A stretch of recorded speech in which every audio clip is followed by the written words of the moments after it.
1. Prinsip otonomi. Prinsip otonomi didasarkan pada keyakinan bahwa individu mampu berpikir logis dan mampu membuat keputusan sendiri.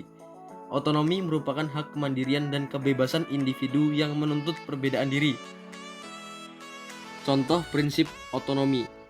Contoh perawat yang tidak memperhatikan otonomi, memberitahukan klien bahwa keadaannya baik, padahal terdapat gangguan yang buruk pada pasien. 2. Prinsip benevolence atau berbuat baik. Prinsip ini menuntut perawat untuk melakukan hal yang baik. Dengan begitu, dapat mencegah kesalahan dalam melakukan tindakan kepada pasien. Contohnya, perawat menasehati klien tentang program latihan untuk memperbaiki kesehatan secara umum, tetapi perawat menasehati untuk tidak dilakukan karena alasan resiko serangan jantung. Prinsip justice atau keadilan. Nilai ini direfleksikan dalam praktek profesional ketika perawat bekerja untuk terapi yang benar, sesuai hukum standar praktik dan keyakinan yang benar untuk memperoleh kualitas pelayanan kesehatan.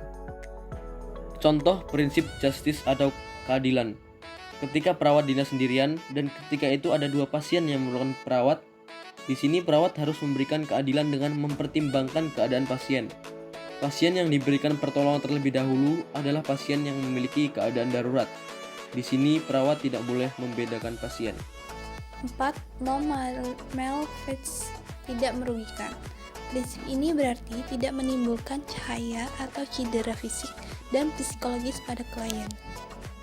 Prinsip etika keperawatan non-malfeasance tidak merugikan, contohnya ketika ada klien yang menyatakan kepada dokter secara tertulis menolak pemberitahuan transfusi darah dan ketika itu penyakit berpendarahan. Jika dilakukan transfusi darah, akan membuat keadaan klien semakin buruk dan dokter harus menginstruksikan kepada perawat agar transfusi tidak diberikan.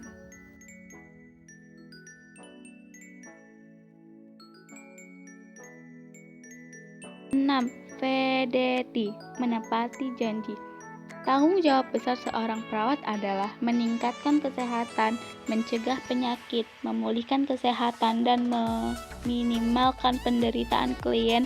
Untuk mencapai itu semua, perawat harus memiliki komitmen menepati janji dan menghargai komitmennya orang lain. 7. Confidentiality, kerahasiaan. Kerahasiaan adalah informasi tentang klien, harus dijaga privasi klien.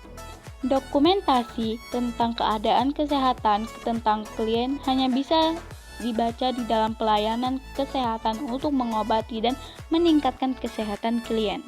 8. Accountability, akuntabilitas.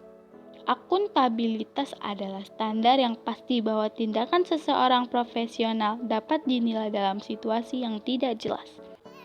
Akuntabilitas. Contoh, perawat bertanggung jawab pada diri sendiri, profesi, sesama teman sejawat, karyawan, dan masyarakat. Misalnya, jika perawat salah memberi obat atau dosis obat kepada pasien, maka perawat dapat digugat oleh pasien dan keluarga pasien.